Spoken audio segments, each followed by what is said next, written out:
Hi friends, hello, hi, how are you? I hope you guys are having an amazing day today. So hi, today's video is going to be a little bit different than my kind of more normal videos, and I think that's because normally I tend to have like a very set opinion on things. Not necessarily, I don't want to say I'm like about things, but normally when I make videos like this, it's because I like have an opinion and I want to like share that opinion and all of those things. And today is going to be a little bit more of like a kind of just a babbling video, a little bit more ranty, a little bit more questioning, and I kind of want to see more what you guys think about this topic. It's a topic I've been like messing around with in my brain for a while and I've been really thinking about, and I just want to know what you guys think about this, basically.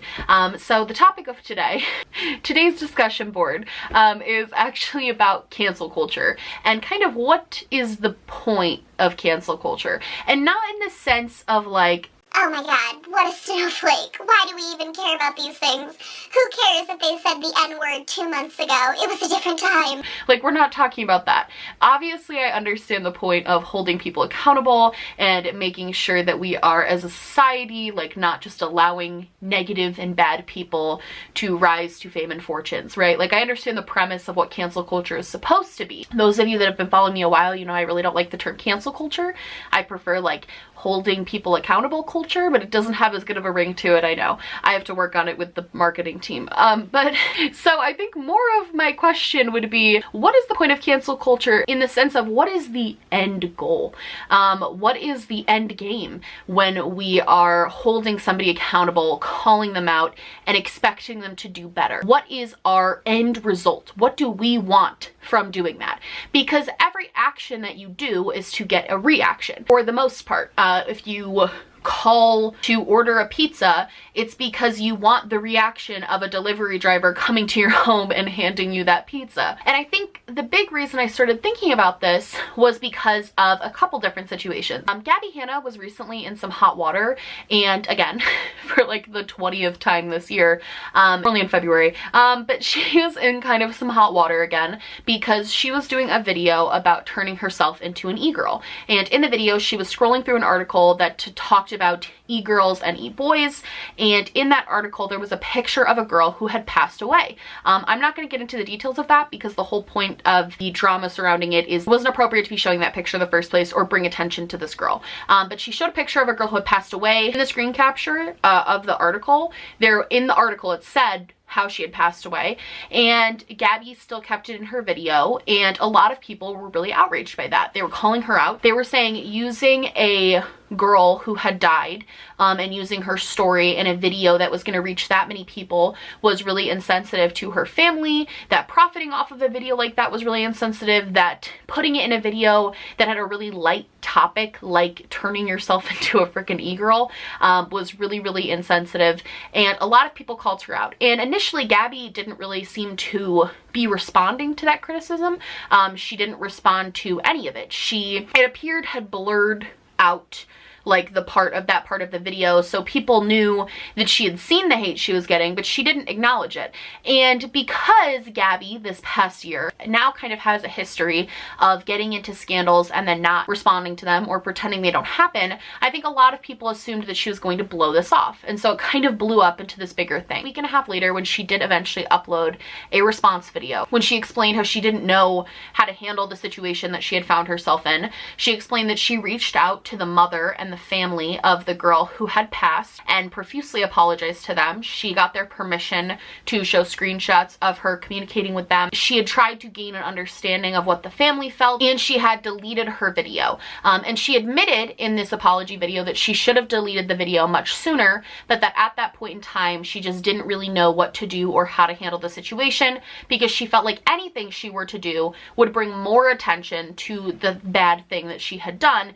Not in the sense that she was nervous about getting in more trouble. She was nervous that the girl who had died was going to keep getting brought up in a negative way, and that's not what she wanted. And I watched that video, and I've been pretty critical of Gabby for a lot of things this year, especially with the Jessie Smile situation, but I watched that video and I thought to myself, well, at least for this situation, this is the only apology that would have been appropriate that she could have given. This is pretty much the only thing she could have done. Word for word, like action by action, this is the best and most honest way you could apologize. Saying that you didn't know how to handle it, saying that you handled it poorly and owning up to that, trying to fix it by contacting the family, and completely removing the video. And I saw for a lot of people were being very positive about the video. A lot of people were praising her, and a lot of people were saying, you know, this is a good video, this was well done, this is a good apology, we appreciate you acknowledging that you screwed up and apologizing. There was another thing kind of happening where I saw people getting angry that she had put names of drama and commentary channels into her tag. So for those of you that don't know, a YouTube video, you can add tags to it. It works similarly to how you would use hashtags on Instagram. You tag the video with things that are pertinent to the video. So for this video, I will probably put Gabby Hannah. I'll probably put like cancel culture. I'll probably put the names of the other people that I talk about in this video, because those are things that are pertinent to this video, and putting tags on your video really, really helps it get pushed into the algorithm and get pushed to the people who are more likely to click on the video. So Gabby put commentary and drama channels in her tag, and people were upset by this. And I think from my perspective, when I saw that she did that, my thought was, well, that makes perfect sense. Maybe I'm thinking about it the wrong way, but to me, it was like she apologized. She had this apology, and she wanted the people who were upset with her and angry at her to see that apology. Who's upset and angry with her? The people who are watching the drama videos being made about her on this situation. She wanted to reach that audience of people and let them know that she was sorry and that she was apologizing. I think a lot of people's argument was, well, now it seems inauthentic. It seems like she just made it so that fans would see the video. And it's kind of like, of course she did. And this is where I kind of started thinking way too deeply about things, as I do sometimes. Of course she wanted people to see the apology video. Of course she wanted certain populations of people on YouTube to know that she apologized. She wouldn't have needed to make that apology if she was just a normal person. Can you imagine if you got in a fight with your boyfriend? Okay, and you apologize to him privately, and you and him talked it out, because at the end of the day, he's the one that you wronged. And then you had to go on a place like Facebook, or I had to come on my YouTube channel and also publicly apologize to my boyfriend for making that mistake and informing you guys that I already had in fact apologized to him. It's kind of like, why are people making public apologies in the first place, especially for situations like this? It's to save their reputations, because that's what cancel culture does. It's an attempt to, I don't want to say ruin, because I genuinely don't think all people who participate in canceling are trying to ruin somebody, but it is an attempt to show character, show character flaws, basically. Show something that you've done wrong. I also watched a video a while back from a creator called ContraPoint here on YouTube about cancel culture, and I thought she made some really interesting points as well. I didn't agree with every point that she made in the video, just because I think we have a differing philosophy on certain things, but it got me thinking about a lot of things. So I guess my question would be, for the people that are still angry at Gabby Hannah, is kind of, what do you want now? You know, like, what do you want now in this moment? It's the same way I felt when everything happened with Kat Von D, when Kendo cut ties with her and she's no longer getting paid for the brand. They completely cut her out of the entire process. She doesn't get any money from KVD Beauty anymore. I've said, like, what did you want from boycotting Kat Von D Beauty? Did you want to not give her money? Because if so, you've now accomplished your goal, and it's okay to buy from Kat Von D now. That's kind of how I feel lately about canceling and things like that, is what is the end game here? My end game, if I were to like fully play out this situation with Gabby, right, with everything that's happened in the past few months, the drama with her and Trisha, the drama with her and Jessie Smiles, like, play out everything. My end game with Gabby would be to, over time, see growth in her as a person. See her learning from the mistakes that she has made, that she has been called out for. See her learn from those things. See her apologize to people that she's hurt. See her own up to the fact that she has done things that have not been not so great. See her doing those things over time and then not repeating those behaviors. That would be a fantastic way for me to be like, you know what? She's fine. She's doing fine. She made a mistake. She's human. It's fine. Problem with sort of cancel culture and holding people accountable and all these things is that it doesn't allow for that time for growth. We don't often give people time to show us that they have grown. And if we do, sometimes it's too late. One of my favorite examples of this is Manny MUA, because Manny MUA was involved in that very first Dramageddon that feels like childish BS at this point, after everything that's happened since then. But he was a part of that first group, and he got canceled. He lost tons of subscribers. He had so many issues. He had people being horrible to him, and he made a video talking, which I know people found very disingenuous at the time. I think I was probably one of the people who found it disingenuous at the time. He made a video saying how the influencer life had changed him, and even his family had noticed, and he was sorry to everyone for how much he'd changed, how sucked in he got to everything, and how sorry he was, and how he was going to change.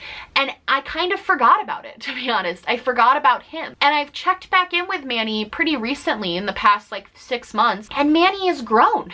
He has changed. His videos are so much more down to earth. They're so much more chill. He's not participating in catty, bitchy drama. He's not trying to be sassy and mean just to be sassy and mean. He's just being himself, and that shows. Follow him on TikTok. He's so funny on TikTok and so authentic and just honest.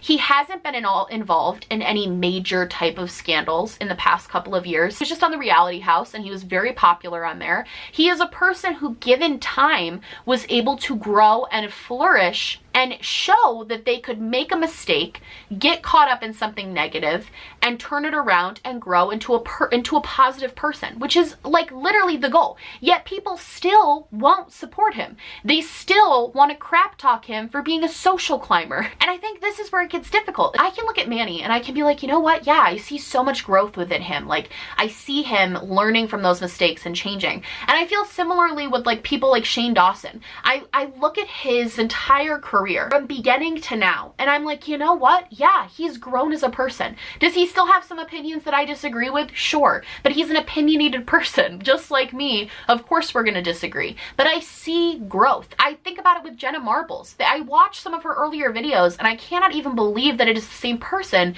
but she has shown over time that she has grown and changed and learned and evolved. I think the problem sometimes with cancel culture is because we don't allow for that, because we expect instant results. We expect, and I'm guilty of this too with doing this to people, where I expect an instant apology that is perfect. I hold people to standards that are too high. So I think for me, you're like, what is the point? Where's your point? I think for me, it's hard, because then we get into the whole issue of what I might see as growth, you might not see as growth, and vice versa. And I think that's where a lot of conflict comes in. I think with people like Jeffree Star, he is so incredibly controversial to, like, you either hate him or you love him. And I think a lot of people love him because they have genuinely, in their minds, seen growth. They've seen change in him. They've seen that he has grown and evolved and changed. And I think there is another group of people who have just not seen that, who have not seen that growth, who have not seen that change. I think that's, and I also think there's like a third group of people who, no matter what, don't care if they've evolved or changed, but will always hate that person. And they're valid in their feelings too. And so that's where kind of conflict comes in, because it's like, how can you look at this person and see a change that I cannot see? I simply can't see this change that you are describing that you see. And it almost turns the two subgroups of people against each other, where they're constantly arguing, constantly fighting, constantly being nasty to each other, when in reality, when it comes down to it, liking a person on social media, liking a person or whatever, supporting a person with your money, is a completely personal preference. You are allowed to like whoever you want, even if everybody else hates them. There were still people that were patrons to Onision, and they were totally allowed to do that. Do I disagree with it? Sure. Do I need to scream at them about how I disagree with it? No. It feels like there's this mentality, right? And again, like, I've gotten caught up in this before, where it feels like there's this mentality of like, if you are not with me, you are against me. And I think that is just a little bit too black and white in thinking sometimes, because I think all the roots of where cancel culture can lead are valid for people. If you want to just hate someone forever, regardless of what they do, you're allowed to do that.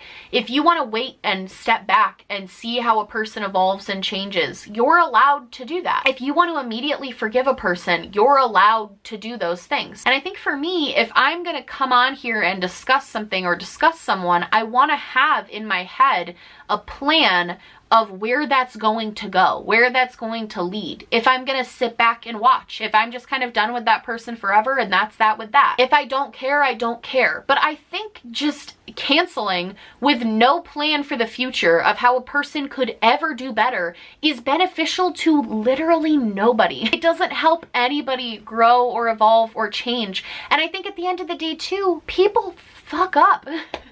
People make mistakes. I have made so many mistakes. That's a big thing about being like a commentator on YouTube. Is everyone's like, oh, so you're perfect. You've never made a mistake. You're perfect, Betty, perfect. I'm like, no. I'm not perfect. I've made tons of mistakes. I've done horrible things. I've been a terrible friend. Like, I've done awful things in my life, just as you probably have too. The difference was I did not have 1 million followers when I made those mistakes. I did, however, have friends who honestly did take a while to forgive me sometimes for some of the things I did. I have friendships that ended because of negative things that I did. So even if it's on a micro level, you've probably experienced a form of like canceling in your life where you did something, you really screwed up, and the people around you wanted to hold you accountable for that. Think about that, but instead it's the entire internet instead of just like your mom and your dad. It's the same premise, you know? I'm trying to think about it how I would be mad at a friend. Like, if a friend did me wrong, I would be initially pretty angry. I'd probably vent about it and talk about it. And then after a little bit of time had settled, I would think about ways that we could either mend the friendship or not mend the friendship. And that's kind of what I think happens with these social media influencers, or at least what I wish would happen. I guess in my sort of idealistic world, I wish we would either decide to be done and then move on and not just constantly harass people, or we could decide to wait and see what happens with that person. And I think this is the other place where it gets kind of frustrating, is there are people who time and time and time and time again keep getting involved in drama, keep screwing up, keep doing these things that are just not okay. And it's so hard to see because you chose to wait and see how they would evolve. So it is a little bit more difficult when things like that happen with those people. For me, it's Jaclyn Hill. It's always so disappointing when something happens with her because I waited to see if she would own up to the mistakes she made. I waited to see if she would learn from the mistakes she made and grow from those mistakes she made. And she just won't do it. So for me, it's at this point, it's like a frustrating situation of, do I finally just let go and stop caring? Because I've done that with a bunch of influencers. I've done that with Trisha Paytas. Like, I've done that with people where I'm just like, I can't care anymore. I don't think they're gonna ever learn or grow, and it's not on me to constantly be calling them out when they don't. I've had friends like that where I had to give up because I was like, they're not gonna grow, they're not gonna change, and sometimes you just gotta let things go. And again, maybe this isn't something that people who don't have commentary channels on YouTube think that deeply about. Maybe this is just a completely me problem that nobody else like grapples with, but for me, it's becoming increasingly harder to decide what to do in these types of situations, to decide what to say, to decide where to fall, because they're becoming so complex and it feels like there's no end in sight or no chance for redemption for anyone who messes up anymore. And I just don't know if that's okay. However, I see a shift happening. I see people wanting to give people chances. I see it with Manny MUA, the example I see it with Jenna. I see people wanting to forgive the people they once knew and loved. I see it happening. Like, I see this sort of change in the community where it's less grab your pitchforks and more kind of hold a town hall meeting. I don't know if that makes any sense, that analogy, but I am seeing this change, and I hope this change continues. I hope this change of not just being like, okay, goodbye, you're done forever, for every single mistake that every person makes. I hope that stops. I hope we can start growing and evolving a little bit more into, okay, you made a mistake, let's acknowledge it, let's try and see where you go from here. It's up to you. It's your choice. Do you want to grow and evolve from this, or do you want to stay down and keep making these mistakes? It's your call. It's your choice as the influencer. And it's our choice and our call as the people watching you if we want to forgive and move on, or if we don't. I don't know. I feel like I just yelled for like 30 minutes. I don't know if this video made any sense at all. I just felt like I wanted to talk about this because I've been thinking about it so much. And it's such an, I think cancel culture and just internet culture in general is such an interesting concept. it's so interesting because it's unlike kind of anything that we've really seen before, especially with canceling and standing. We haven't really seen things like this to this extent before in this way. And I think in like 30 years, they're gonna write like dissertations on this stuff.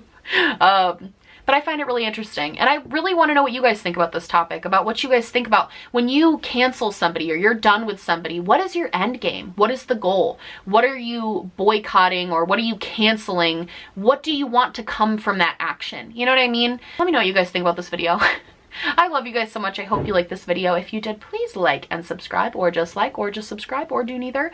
Honestly, just so happy you're watching me. Thank you so much for being here. My merch, my social media, and everything I'm wearing on my face will be linked down below, along with a link to register to vote. That's right. You can click on that link. You can register to vote, and you can be part of your democracy. It's super fun. And if you're not from the United States and that link does not apply to you, please make sure you're staying informed on what's going on locally, federally, just like, you know, use your voice in a positive way if you can, because the world absolutely needs more of that.